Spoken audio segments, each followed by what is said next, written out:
William Chen adjusted his atmospheric suit's ventilation system as he stepped off the transport vessel onto the crystalline surface of Zarian Prime.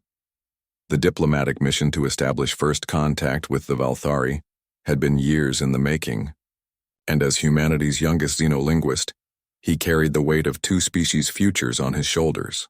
The Valthari delegation awaited them in a shimmering pavilion that seemed to grow from the planet's living rock.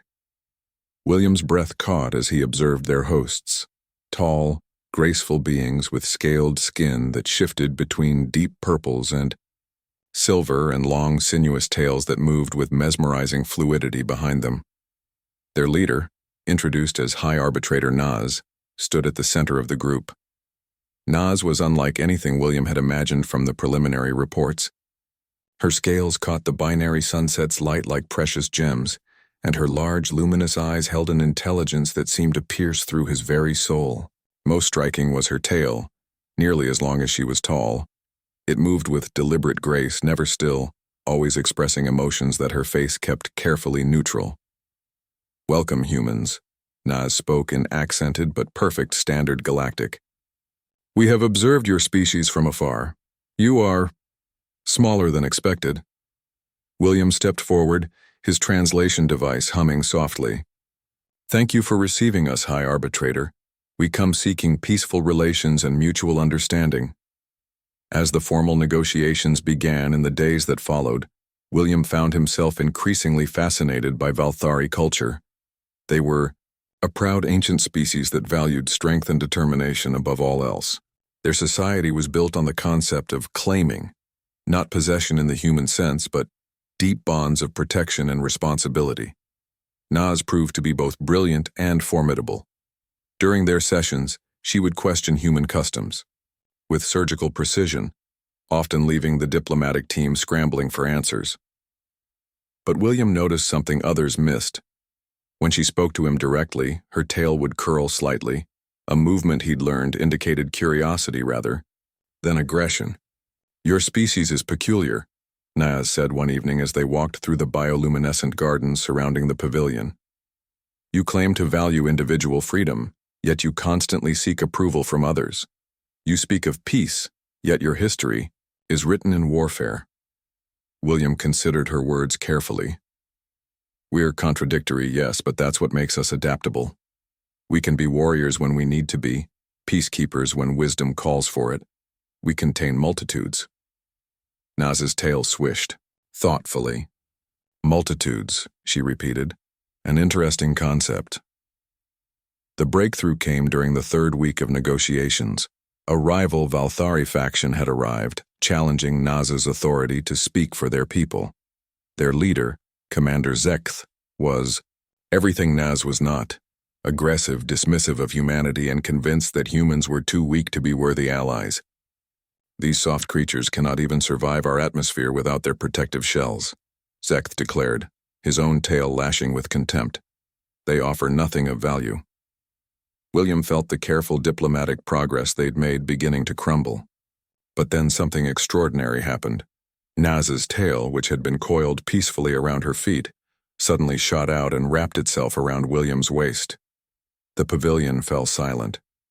Even the ambient sounds of Zarian Prime seemed to pause.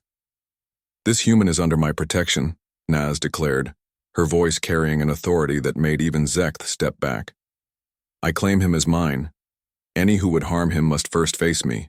William's translation device struggled with the nuances of what she'd said, but the meaning was clear from the reactions around them.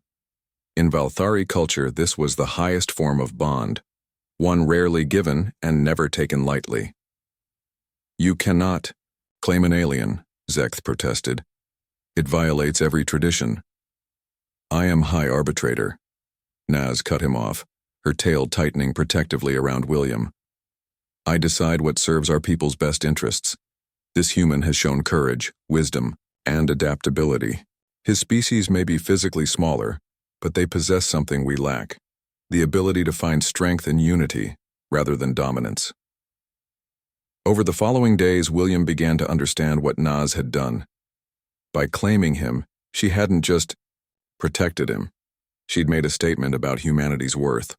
Her tail remained around him during all subsequent negotiations, a constant reminder to the other Valthari that humans were not prey, but potential partners. "Why did you do it?" William asked her one evening as they stood beneath Zerion Prime's starlit sky. Naz's tail loosened slightly, becoming more of an embrace than a restraint. "Your species puzzles me, William Chen. You are small, fragile, short-lived, yet you traveled across the void to meet us with nothing but words and hope. That takes a kind of courage my people have forgotten." "And claiming me?" Her luminous eyes met his. "In our culture, when something precious is threatened, we protect it. You represent something precious, the possibility that strength comes in many forms." The negotiations concluded successfully, establishing the first human Valthari alliance. As William prepared to return to Earth, Naz approached him one final time. "The claiming bond is not easily broken," she said, her tail brushing against his arm. "Even across the stars, you remain under my protection.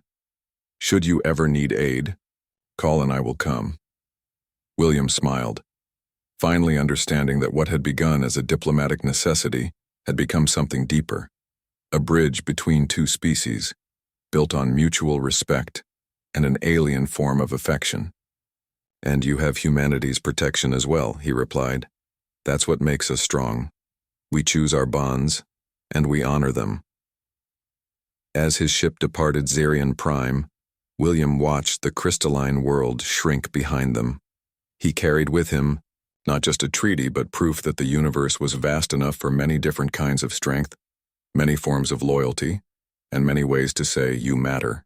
Naz's tail had claimed him, but in doing so she had claimed a future where humanity and the Valthari would explore the stars together, equals in their differences, united in their shared conviction that some bonds transcend species, planets, and the cold vacuum of space itself.